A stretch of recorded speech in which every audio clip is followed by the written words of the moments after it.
Salut tout le monde, j'espère que vous allez bien. On se retrouve aujourd'hui pour une quatrième vidéo de la semaine qui sera une vidéo update lecture. Donc commençons tout de suite, je vais vous parler d'un livre que j'ai lu sur ma Kindle. Alors d'abord je voudrais parler un petit peu de comment j'ai eu ce livre puisque c'est assez compliqué. C'est Morte saison de Jack Ketchum qui a été tout d'abord édité en 90, dans les années 90 je crois chez Fleuve dans une édition gore pour les jeunes apparemment. Et je crois qu'elle avait été un petit peu censurée à cette époque, voilà. Donc ce livre est assez facilement trouvable d'occasion pour pas trop cher. Ensuite Brajlon en 2006 a sorti une version intégrale, voilà, qui n'est plus éditée depuis un petit moment et qui du coup est trouvable d'occasion pour 80, 90 €, presque 100. Voilà. Donc il est juste inconcevable que je mette ce prix dans un livre. Et du coup, ce livre n'est pas trouvable de base en format e-book, mais il y a toujours moyen. Voilà, on va dire ça comme ça. Donc c'est comme ça que j'ai pu avoir ce livre sur ma Kindle, que je l'ai lu, et que je suis bien contente de ne pas avoir payé 90 balles pour lire ce livre. Bon, déjà je pense que ça c'est dû au fait que ça a été une version créée par quelqu'un, hein, pas une vraie version vendable et tout. Du coup il y avait beaucoup de coquilles et de fautes, enfin voilà. Bon ça c'est... On peut pas imputer ça au livre de base je pense, mais bon. Alors en fait l'histoire, on se retrouve dans le Maine je crois, sur une petite ville côtière, et on va avoir une jeune femme qui va louer une maison pour quelques semaines ou quelques mois, je ne sais plus. Voilà, donc sachant que c'est hors période où les gens louent les maisons d'été normalement. Et donc elle vient là pour pouvoir écrire tranquillement. Et à peine arrivée, elle veut inviter son copain, sa soeur et son copain, et je crois un autre couple, je sais plus. Je sais plus s'il y a 3 couples ou 2 couples. Je crois que c'est... ouais, il y a 3 couples. Hein.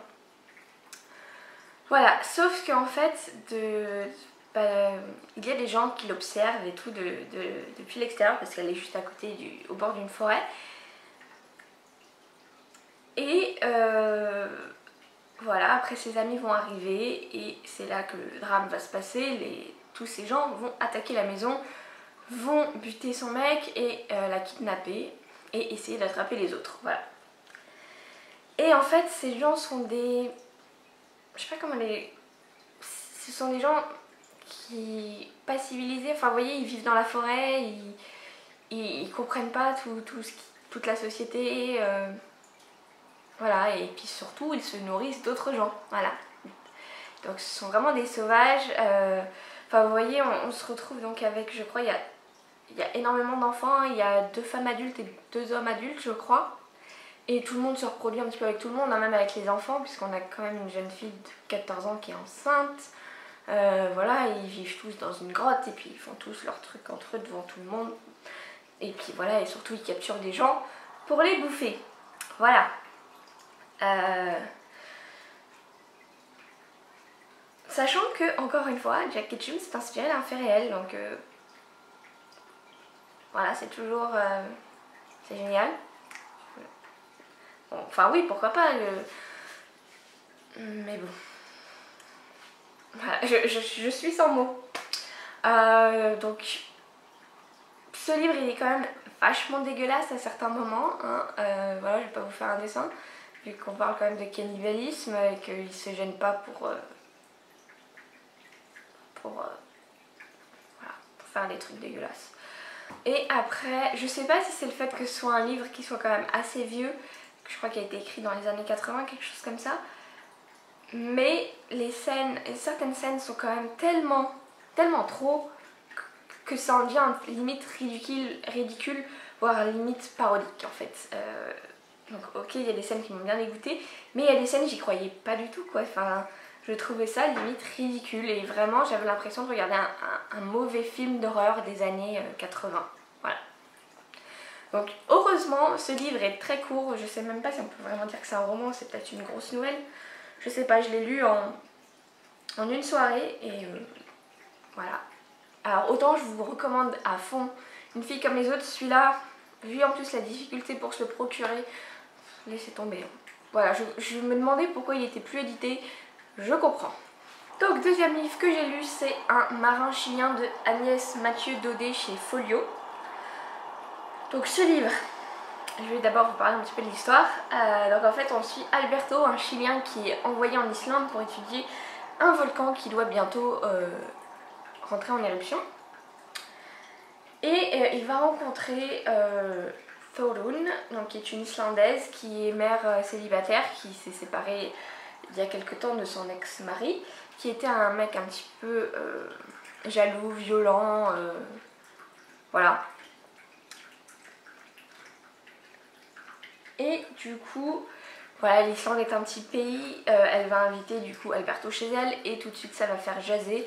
Ça va arriver aux oreilles de son ex-mari qui va vouloir essayer de faire un petit peu peur à Alberto pour le faire dégager. Donc on a toute cette première partie qui se passe près de Reykjavik, enfin dans Reykjavik et sur la péninsule de Reykjanes, là où il y a l'aéroport. Et après on a une deuxième partie où Alberto va partir près du volcan, puisque c'est un volcan qui est dans le nord de l'Islande, c'est le Kafla. Bref, un volcan qui est au nord de l'Islande, sachant qu'au nord de l'Islande il y a le frère de... Comment il s'appelle l'ex-mari d'ailleurs?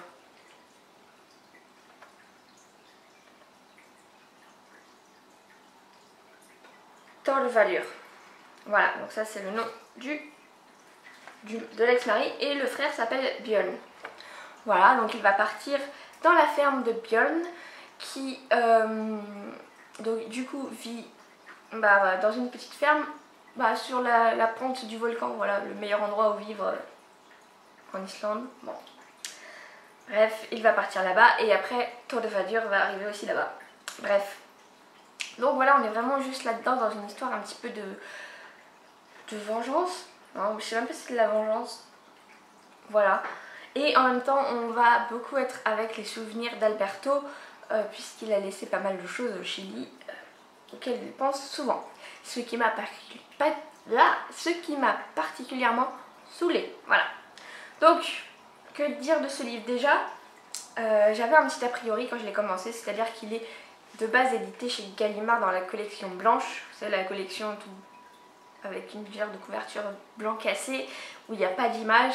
Moi voilà, ce genre de livre, je suis désolée, mais pour moi c'est des livres d'intellectuels pour bobos parisiens où voilà, ils sont là dans leur petit cercle à en parler et à tout analyser, alors que nous pauvres petits gens qui lisons des livres qui ne sont pas de la littérature, on ne peut pas comprendre. Voilà, c'est ça un petit peu ma vision de cette collection de chez Gallimard. J'en suis désolée, mais c'est ce que je ressens.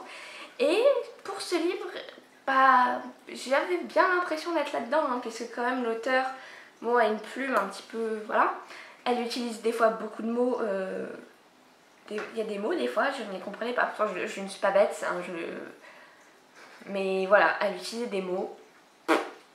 Je sais pas d'où elle les sortait, mais elle les sortait de quelque part, ça c'est sûr. Et même de base son style et voilà. Bon après ça c'est pas forcément un problème en soi, mais moi c'est...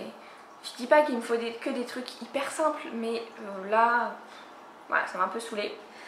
Alors autant j'adore les longues descriptions de paysages, les trucs où il n'y a pas beaucoup d'action, autant là quand même, des fois ça partait dans des délires ce qu'elle écrivait, que j'avais un petit peu du mal à suivre et qui me saoulait un petit peu. Et puis l'auteur part dans des comparaisons, dans des trucs, dans des figures de style qui, pour moi, alourdissent le texte plus qu'autre chose. Voilà. Au final, je n'ai pas trouvé l'histoire très intéressante, voilà. La seule chose qui me plaisait, c'était que ça se passait en Islande. Voilà, clairement, ça se serait pas passé en Islande. Déjà, de base, je ne pense pas que je l'aurais acheté. Et je ne l'aurais pas continué, surtout. Voilà, donc je me suis pas spécialement accrochée au personnage, j'ai pas spécialement aimé l'histoire, et puis toute l'histoire où Alberto pense au Chili, ça m'a gonflé, voilà. Et il y a juste un petit passage qui est un petit peu dégueu, voilà, puisque Alberto décide un petit peu de jouer à qui aura la plus grosse en acceptant de manger avec un Islandais une tête de mouton. Donc, en Islande, ils mangent tout dans le mouton, puisqu'ils ont quand même vécu des périodes de famine où ils ne pouvaient pas se permettre de ne pas tout manger dans le mouton. Du coup, la tête de mouton rôti ou je sais pas quoi, c'est un plat assez basique là-bas. Enfin basique, ils en mangent pas tous les jours, mais ils peuvent en manger, voilà. Donc ce passage était assez dégueu, on va pas se mentir, mais bon. Et je finirai juste en vous lisant 2 citations que j'ai bien aimées qui sont en référence aux touristes que Torun, en fait c'était quand on la suivait, non, une fois c'est Torun et une fois c'est Alberto. Voilà. Donc, première citation, elle aimait le trajet pratiquement toutes ces voitures et navettes et cars emmenaient des gens qui partaient en voyage, qui quittaient l'île, la plupart pour n'y plus jamais remettre les pieds. Quand j'ai lu ça, mais je me suis pris un coup de poing dans la tronche, je me suis dit, c'est vrai que cette route on l'a pris, et même si dans ma tête je sais que je retournerai en Islande, peut-être pas en fait, peut-être que demain je me ferai percuter par un bus, et que je pourrai jamais y retourner, et ça m'a fait déprimer en fait, puisque on n'est jamais sûr de pouvoir retourner quelque part, et voilà, et beaucoup de gens quittent l'Islande en sachant qu'ils n'y reviendront jamais, alors que moi c'est pas du tout quelque chose que j'ai envie d'y retourner, et bien plus d'une fois, voilà. Du coup ça m'a touché un petit peu cette citation. Et la deuxième, oula pardon, je crois que je vous ai donné un coup. Alors en fait c'est Alberto qui rentre à son hôtel, voilà. Donc j'ai pas le début de la phrase, hein, mais... Et envoya valser ses chaussures de marche qu'il avait enfilées pour enlever un peu de poids dans son bagage en soute. C'était ainsi qu'on reconnaissait les étrangers en Islande.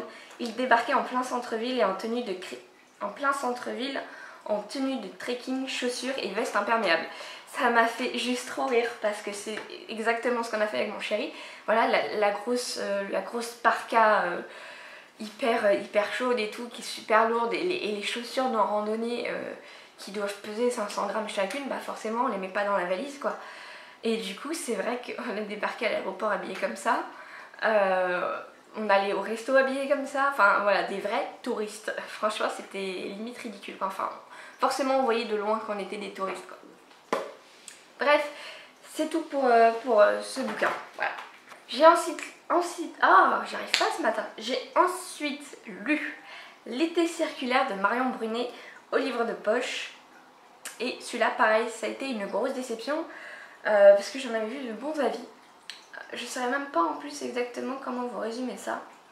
Donc en fait, ça se passe dans le Midi. Donc le Midi, c'est le sud. Hein. Enfin oui, je sais que c'est le sud, mais vraiment le sud-sud ou... D'ailleurs, oui, est-ce que ce serait pas près de Marseille? Je ne sais plus. Bref. On se retrouve avec 2 sœurs de 15 et 16 ans qui, donc c'est en plein été, voilà, elles profitent de leur été, elles vont à des fêtes foraines, elles traînent, elles vont le soir dans des villas qui sont habitées que quelques mois dans l'année pour se baigner dans les piscines, voilà, jusqu'au moment où Céline, je crois, la plus grande, va tomber enceinte. Et ça va faire un petit peu un cataclysme dans la famille. Ses parents vont vouloir à tout prix savoir qui est le père, ce qu'elle ne dira pas. Voilà.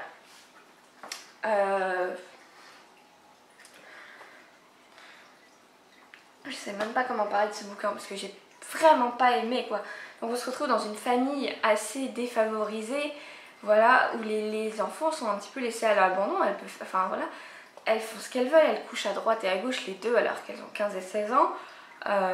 Limite les parents savent et voilà, elles fument devant leurs parents, ça pose pas de problème. Voilà, elles sont vraiment un petit peu laissées à l'abandon.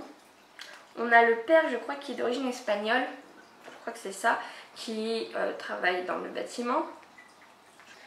La mère, je sais plus ce qu'elle fait, mais bon, voilà, je m'en souviens plus.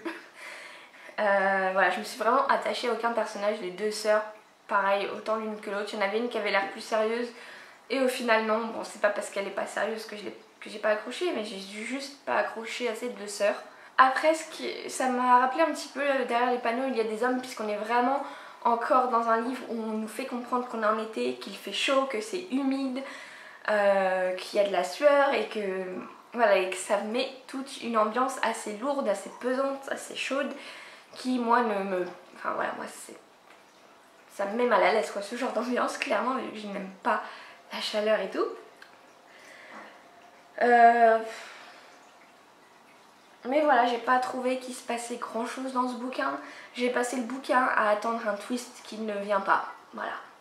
Alors oui, il y a une révélation sur quelque chose. Je m'en suis doutée à un moment. Mais j'en avais rien à battre. Voilà, clairement. Je suis désolée, mais voilà. Heureusement que ce livre n'était pas très long encore une fois. Il fait un petit peu moins de 250 pages, puisque malheureusement, voilà, j'en ai pas gardé grand chose. J'ai ensuite lu La Couronne Verte de Laura Kashishke au livre de poche. Alors, celui-là j'avais très envie de le lire puisque ça se passe au Mexique. Voilà, on se retrouve avec 3 jeunes filles qui viennent de terminer le lycée et qui veulent aller passer leur spring break dans un genre de all inclusive près de Cancun. C'est ça, près de Cancun, voilà. Donc en fait ce livre ça n'a pas été la claque qui a été Esprit d'hiver, mais j'ai quand même adoré et ça confirme mon envie de vouloir découvrir Laura Kashishke dans son entièreté. Donc on se retrouve du coup avec ces 3 jeunes filles, on en suit 2, la construction, enfin la construction du roman est assez particulière. Donc on suit Anne et Michel et en fait on suit Anne à la première personne et Michel à la 3e personne. C'est ça que j'ai trouvé assez drôle, enfin voilà, original. Et donc la 3e est un petit peu là, voilà, elle sert pas trop à grand chose, on va pas se mentir. Et donc les 2, Anne et Michel, vont vouloir aller visiter les ruines de Chichen Itza. Donc je vous mettrai une photo de là parce que tout le monde connaît cet endroit, je ne savais pas que ça s'appelait comme ça. Sauf qu'en fait elles vont rencontrer à l'hôtel un Polonais, je sais pas, enfin un mec étranger qui connaît assez bien les lieux et qui veut leur faire visiter Chichen Itza, donc il va les emmener en voiture là-bas. Sauf qu'elles ne vont pas en revenir directement et voilà. C'est ça le pitch de base, après je vous en dirai pas plus, ça risque de spoiler. Alors il y a quand même aussi dans ce livre des choses qui sont assez récurrentes, c'est tout d'abord l'oiseau. Voilà, on parle beaucoup d'oiseaux. Déjà en VO le livre s'appelle Feathered, je sais pas exactement comment ça se dit, mais en gros Feather c'est plume, alors Feathered ça doit être plumé. Voilà, donc il y a toujours beaucoup de références à des oiseaux. On parle aussi beaucoup d'un dieu Maya, qui est un genre de perroquet mélangé avec d'autres animaux. Donc ça j'ai bien aimé, cette référence aux oiseaux. Et aussi on a beaucoup d'utilisation des sens. Voilà, on nous parle de couleurs, on nous parle d'odeurs, de sons. Ça j'ai bien aimé, ça permet de bien rentrer dans le bouquin. Et franchement ce livre donne juste envie, enfin donne oui, envie d'aller visiter cet endroit, même si bon, on n'a pas envie qu'il nous arrive la même chose qu'aux personnages. Et j'ai vraiment beaucoup aimé l'ambiance, il y a vraiment des passages assez angoissants. Et il y a vraiment aussi des passages que j'ai trouvé beaux. Voilà, encore une fois, quand on parle de couleurs, d'endroits, enfin de paysages, c'est juste beau et ça donne envie d'y aller, quoi, clairement. Ce que j'ai beaucoup aimé, c'est que l'auteur, comment dire, vraiment là, elle étudie, enfin étudie, je sais pas si c'est le bon mot, mais elle étudie la psychologie des adolescentes et elle le fait très très bien. Parce qu'on se retrouve quand même avec des personnages un petit peu, enfin elles sont complètement cons quand elles partent. Enfin, leur mère leur ont dit de ne pas faire confiance aux inconnus, voilà, c'est répété par leur mère dans le bouquin. Ne faites pas confiance à des inconnus. Mais voilà, enfin, j'ai envie de dire, on est tous un petit peu passés par là, on a toutes fait des trucs que nos parents nous avaient dit de pas faire parce qu'on se dit, mais non, ça va pas m'arriver à moi, ce genre de truc. Et voilà, c'est un petit peu un comportement idiot, mais un comportement adolescent totalement, enfin presque normal, quoi. Voilà, elles savent que ce qu'elles font c'est une connerie, mais elles le font quand même parce qu'elles disent c'est bon. Mais au final, elles s'en rendent compte à leur dépens, quoi. Après, la seule chose que j'ai moins aimé, c'est la fin, voilà, qui est un petit peu... qui part un peu dans un délire que j'ai eu un petit peu du mal à comprendre. Donc ça m'a juste un petit peu gâché le livre, c'est la fin, voilà. Mais j'ai quand même vraiment beaucoup aimé. J'ai préféré Esprit d'hiver, mais celui-là il est vraiment, rien que pour découvrir le Mexique, il est génial. Et je finirai en vous disant que il ne faut pas juger un bouquin à sa couverture, et je ne parle pas de la couverture du bouquin, bien évidemment. Je vous laisse, on se retrouve demain pour une prochaine vidéo, et bah, salut à demain.